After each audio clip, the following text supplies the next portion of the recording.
오늘 주신 말씀은 사도행전 1장 8절 우리 한 절 말씀입니다. 우리 함께 하나님의 말씀을 봉독하시겠습니다. 함께 있습니다. 시작.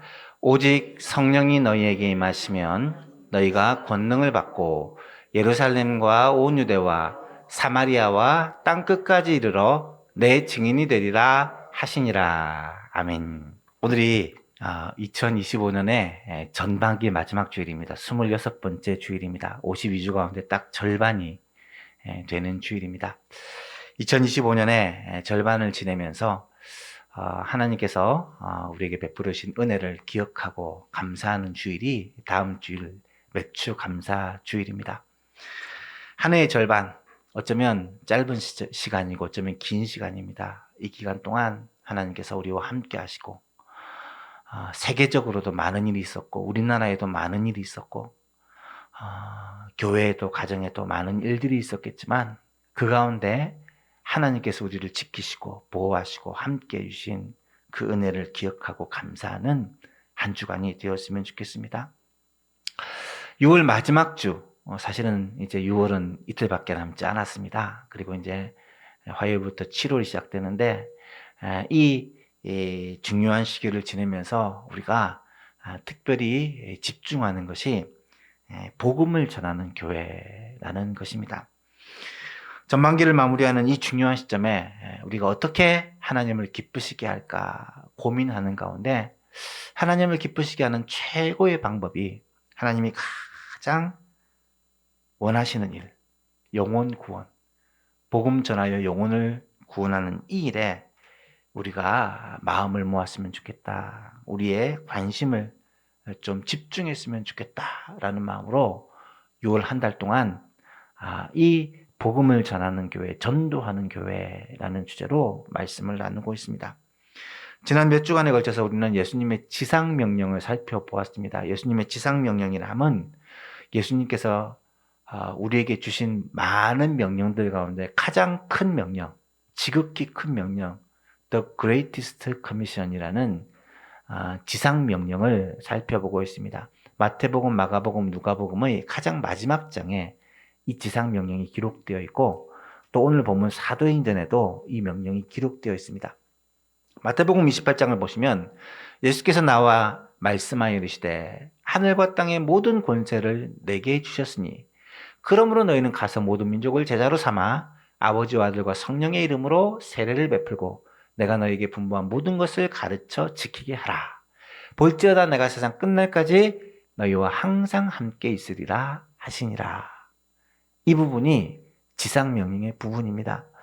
네 가지 명령과 한 가지 약속으로 요약할 수 있는데 네 가지 명령은 가라, 세상으로 가라, 제자로 삼으라, 그들에게 복음을 전하라, 전도하라, 세례를 베풀라, 신앙 공동체 교회로 데리고 오라, 그리고 가르쳐 지키게 하라, 하나님의 말씀을 가르치고 양육하여 그리스도인이 되게 하라라는 이 메시지를 우리는 알 수 있습니다.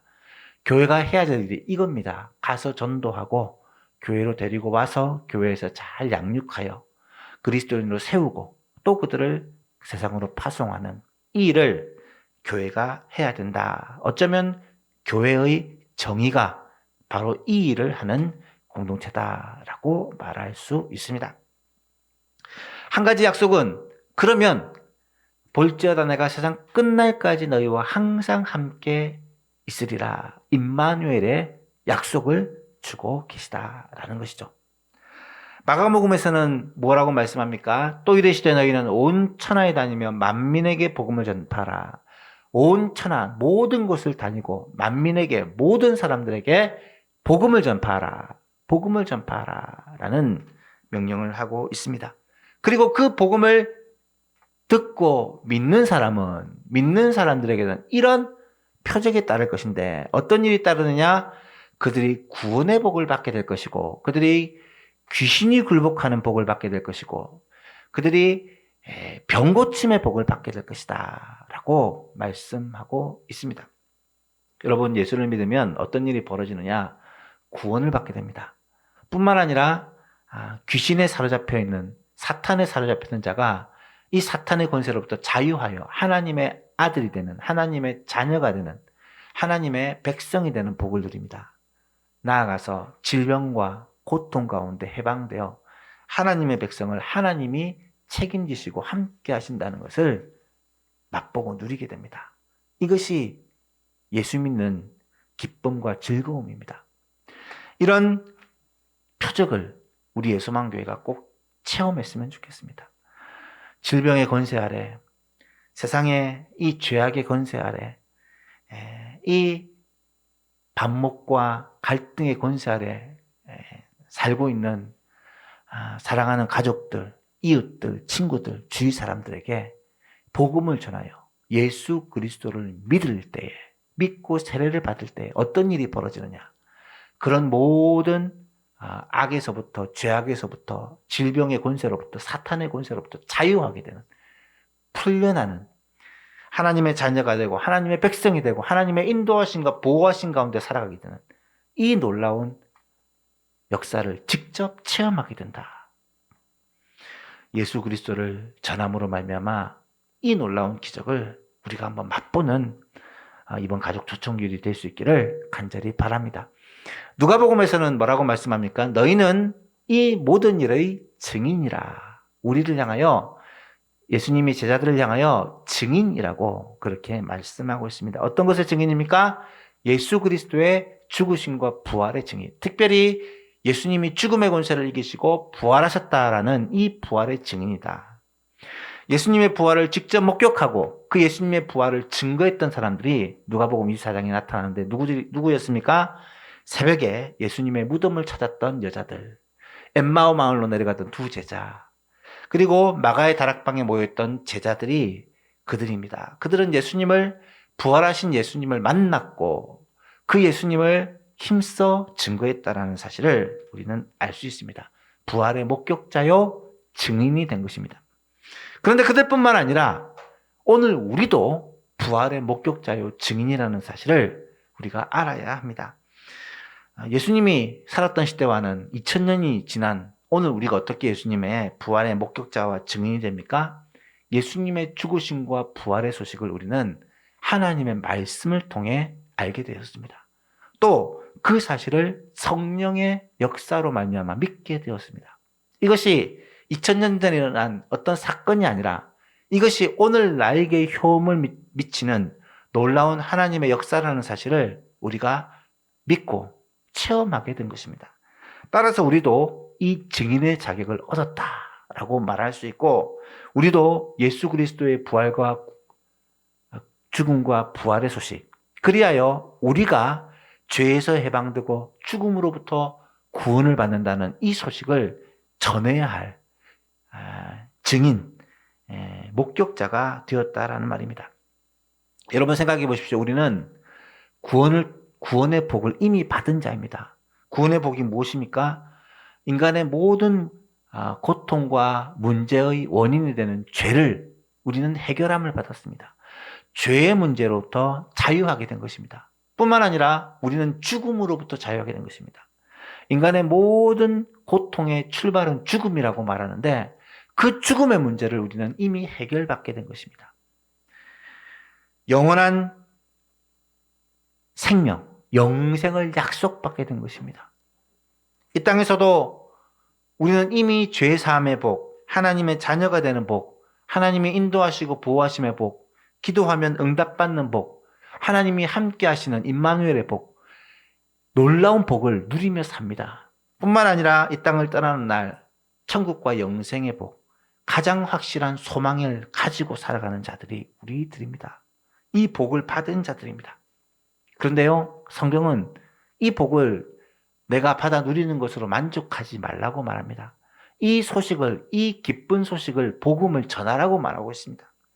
이 기쁜 소식을 알지 못하는 주위 사람들에게, 사랑하는 가족들에게, 친지들에게, 이웃들에게, 친구들에게, 우리가 만나는 사람들에게 전하라는 것입니다. 그들도 예수님을 믿어야 구원을 받고 영생을 얻는다는 사실을 전하라는 것입니다. 그들도 그들의 문제가, 그들의 삶의 고통이 예수 그리스도를 믿어야 해결함을 받는다는 사실을 전하라는 것입니다. 이 복음을 전하라고 우리에게 명령하고 있습니다. 이 복음을 전하는 것이 우리의 능력만으로는 안 됩니다. 그래서 성령의 충만함을 약속하고 계십니다.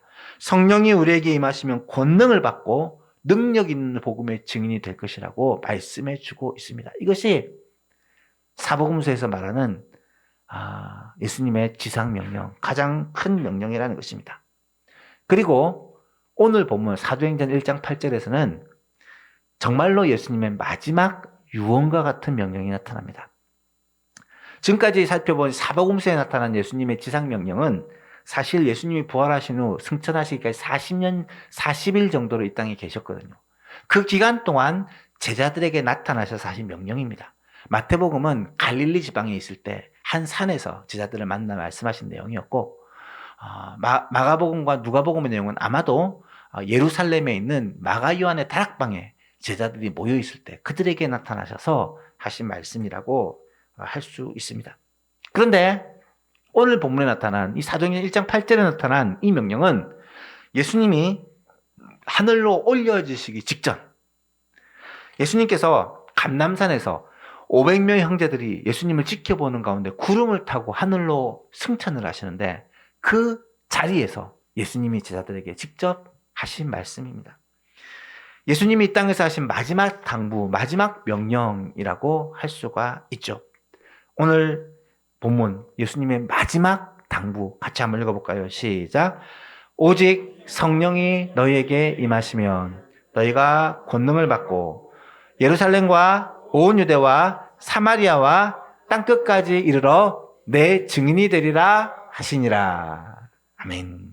예수님의 마지막 당부는 무엇입니까? 먼저 너희가 성령을 받아야 된다. 성령의 임재를 경험해야 된다.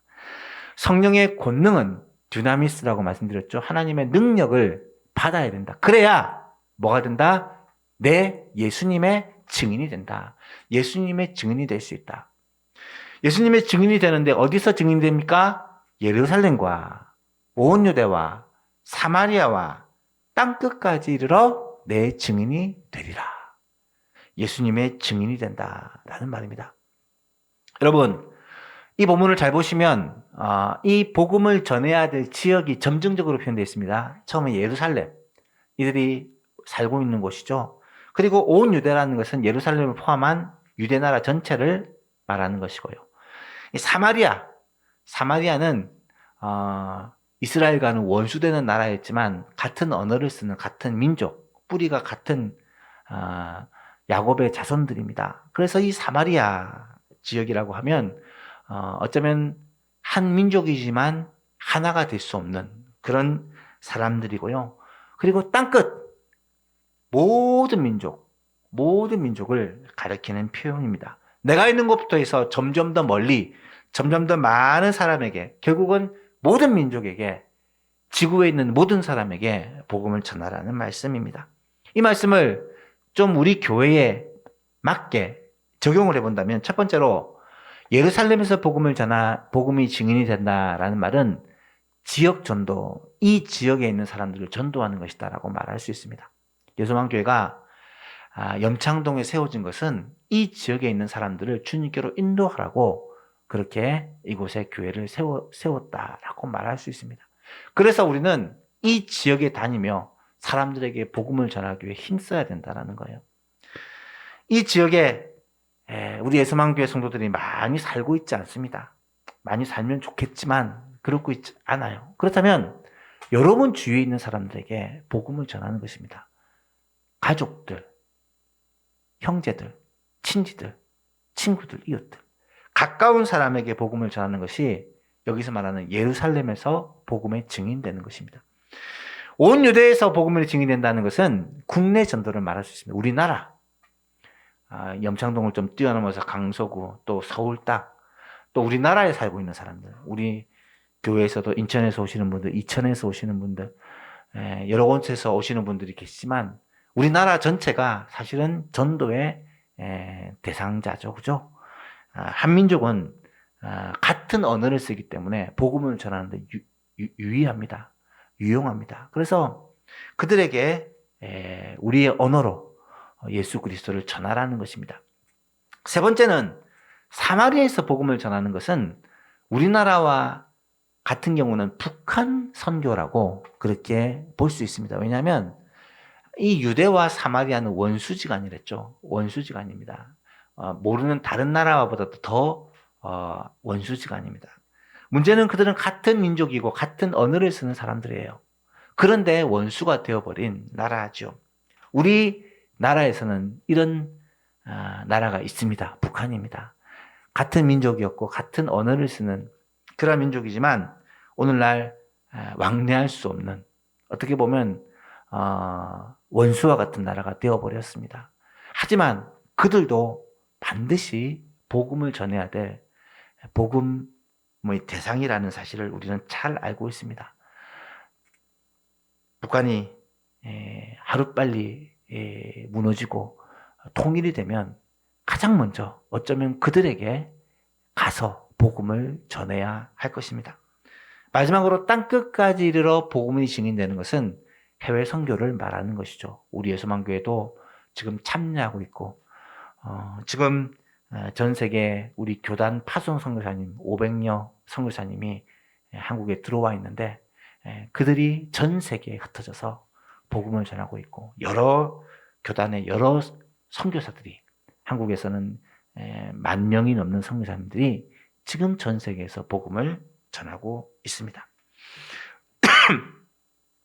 주님은 우리 예수만교회를 향해서 예루살렘과 온 유대와 사마리아와 땅끝까지 이르러 복음의 증인이 되라 라고 말씀하시는 것은 먼저 우리 주위에 가까운 사람들에게 복음을 전하고 또 이 나라 이민족에게 복음을 전하고 나아가서 북한에게 복음을 전하고 더 나아가 온 세계에 복음을 전하라는 전도와 선교의 명령을 하고 있다라고 말할 수 있는 것이죠.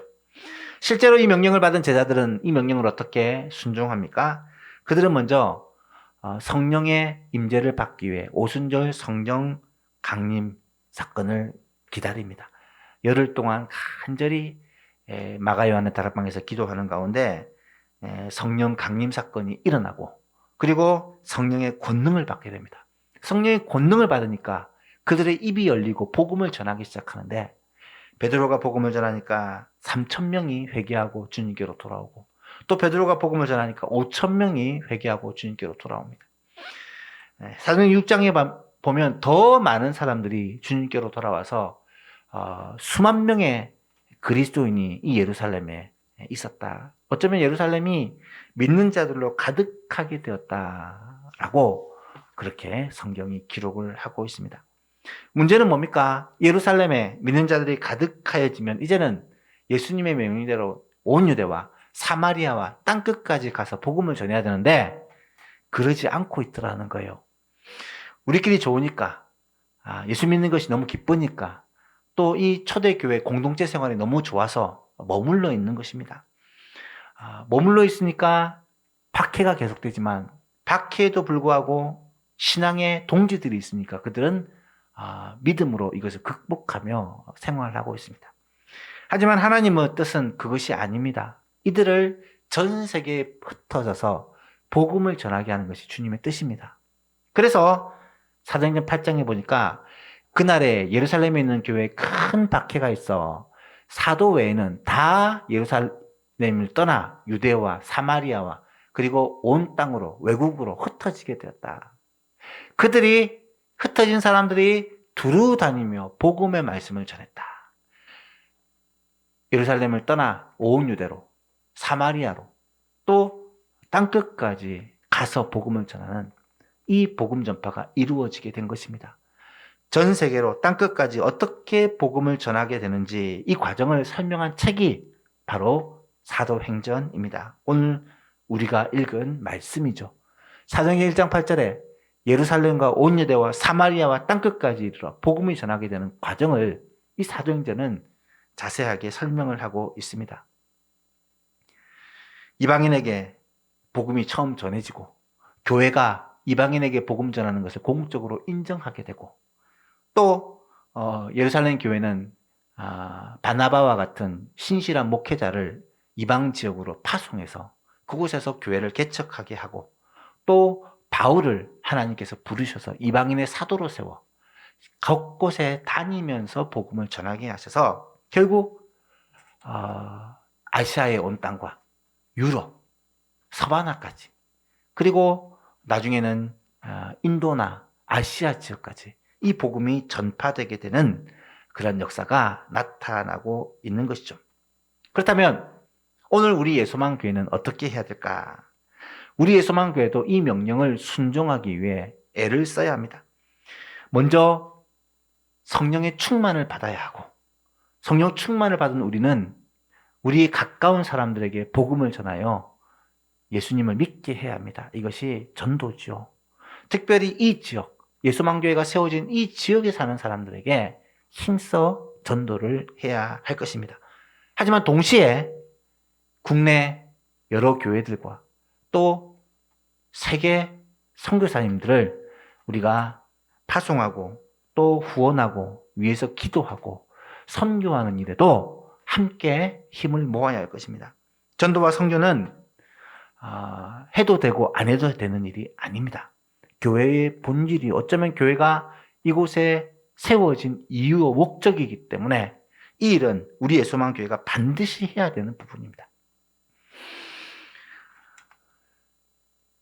신약성경에서 어쩌면 전도와 선교를 위해 가장 귀하게 쓰임받은 사람은 사도 바울이라고 말할 수 있습니다. 사도 바울은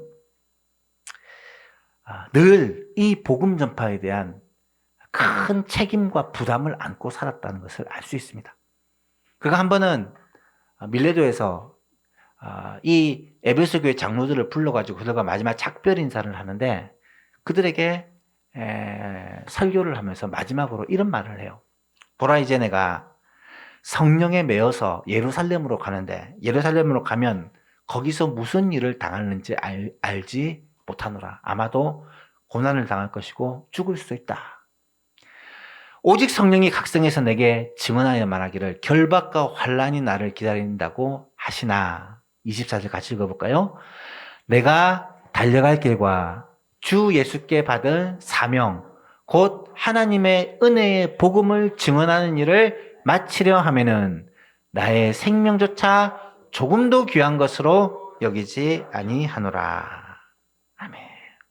이렇게 고백하고 있어요. 또 고린도 교회에 보낸 편지에서 사도 바울은 이 복음 전파에 대한 책임감과 부담을 이렇게 고백하고 있습니다. 고린도에서 9장에 보니까 내가 복음을 전할지라도 자랑할 것이 없으면 내가 부득불할 일임이라. 만일 복음을 전하지 아니하면 내게 화가 있을 것이로다. 내가 내 자의로 이것을 행하며 상을 얻으려니와 내가 자의로 아니한다 할지라도 나는 사명을 받았기 때문에 이 일을 하지 않을 수 없다. 부득불할 수밖에 없다. 사랑하는 예수님의 교수님 여러분, 여기서 이 사명이라는 말은 하고 싶으면 하고 하기 싫으면 안 해도 되는 게 아니라 부득불, 하지 않으면 안 되는 일. 내가 사명을 받았기 때문에 이 일을 위해서 내가 살아야 된다라고, 그럴 수밖에 없다고 고백하는 일이다라는 사실입니다. 바울 사도는 이 사명을 감당하기 위해 자신의 모든 것을 다 바칩니다.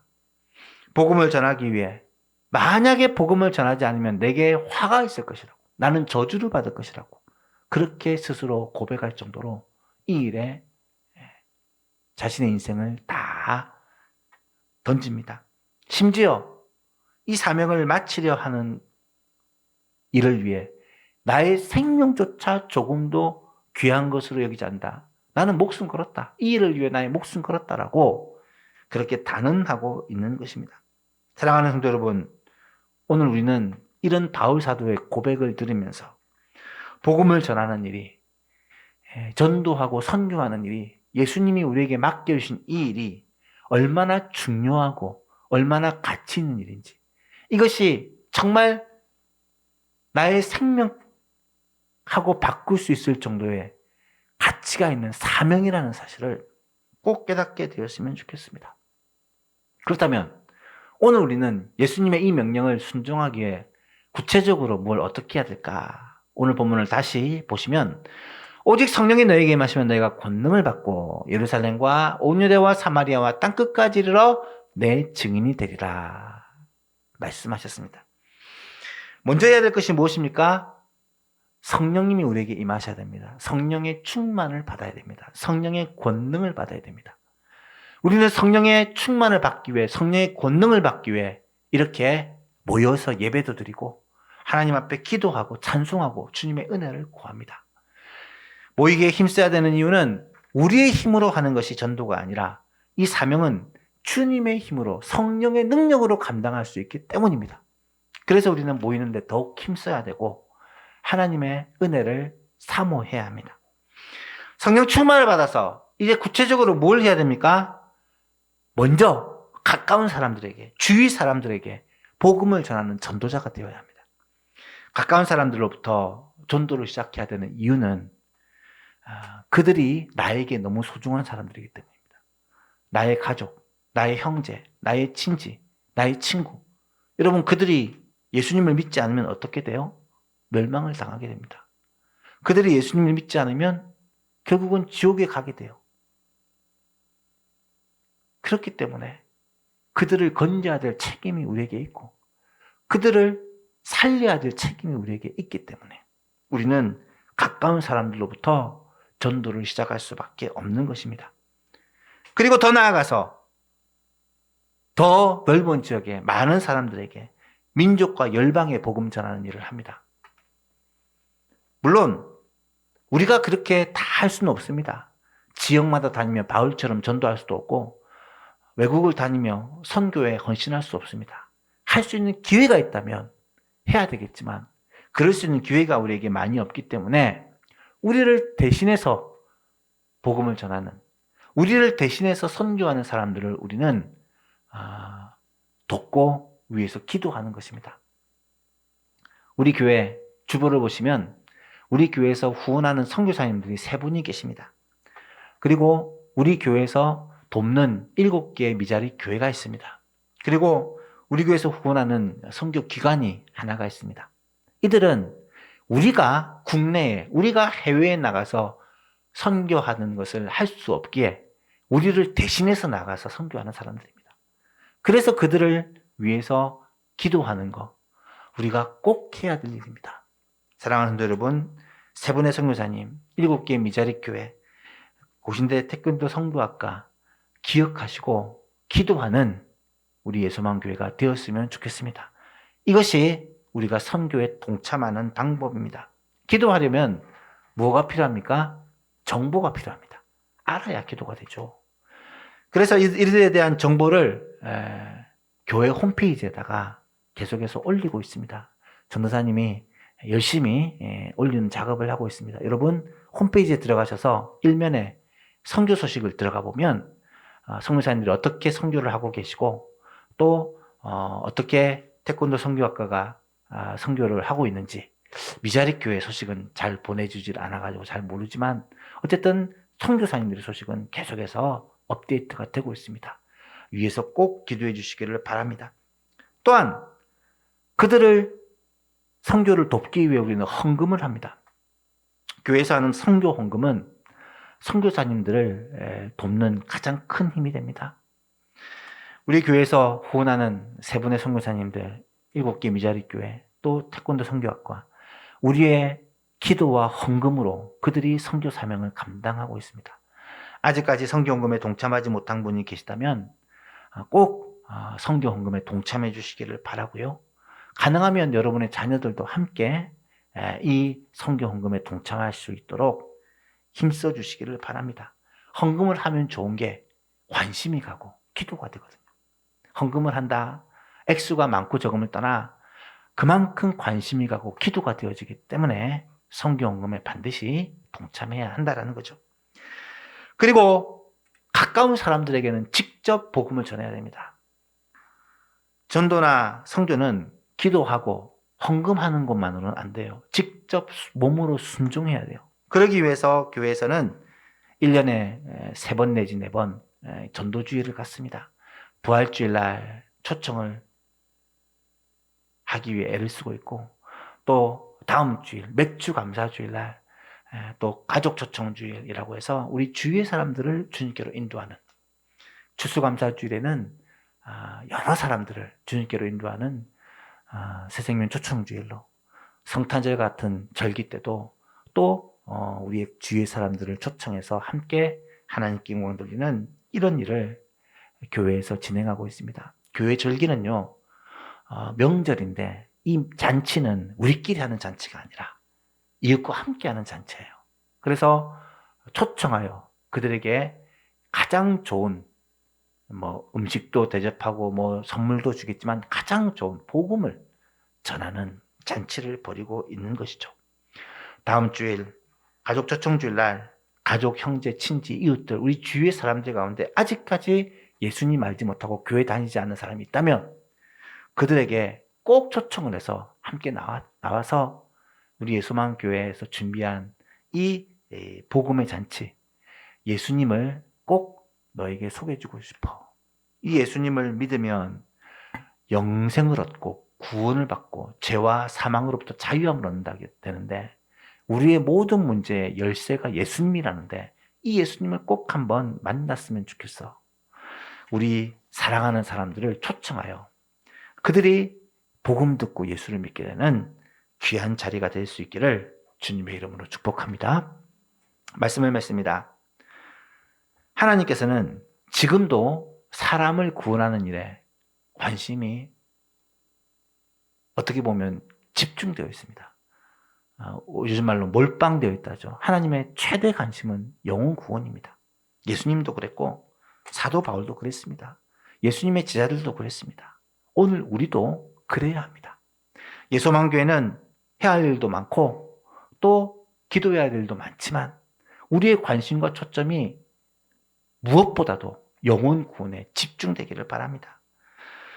전반기를 마무리하는 이 중요한 시점에 우리 예소망교회 졸린 목적이요 교회의 본질이며 하나님 우리에게 주신 지상명령인 이 영혼 구원에 우리의 마음을 모으기를 원하고 관심을 집중하기를 원합니다. 다시 한번 간절히 부탁합니다. 교회가 해야 할 일은 복음 전하는 일입니다. 영혼 살리는 일입니다. 예소망 교회가 이 일 안 하면 하나님께서 예소망 교회를 더 이상 이곳에 존재하게 하실 이유가 없습니다. 이 일을 우리의 힘만으로, 우리의 몸부림만으로는 불가능합니다. 오늘 본문에서는 오직 성령이 너에게 임하시면 권능을 받아야 이 일이 가능하다라고 말씀합니다. 성령의 권능을 받아야 됩니다. 주님의 은혜를 받아야 됩니다. 그래서 이번 한 주 동안에는 전도하는 일과 더불어 새벽 기도를 우리 예수만 교회가 함께 하고자 합니다. 특별 새벽 기도 기간 1년에 몇 번 없는 중요한 기회입니다. 새벽을 깨우며 나와 하나님 앞에 부르짖어 기도하고 성령의 권능을 받아 그 힘으로 우리 가족, 친지, 이웃, 친구들에게 복음을 전하고 초청하고 이곳에 나오게 하고 예수 믿게 하고 주님을 만나게 하는 기적의 역사가 일어나기를 주님의 이름으로 축복합니다. 간절히 바라기는 이 한 주, 남은 한 주 포기하지 마시고 이 한 주 동안 정말 우리가 할 수 있는 최선을 다하여 영혼을 초청하여 주님께로 인도하는 그들에게 복음 전하여 영혼을 살리는 일에 예수만교회가 온 힘을 다하여 하나님이 우리 예수만교회를 통하여 하나님의 위대한 계획을 이루어가는 그런 복된 교회가 될 수 있기를 주 예수 그리스도 이름으로 축복합니다.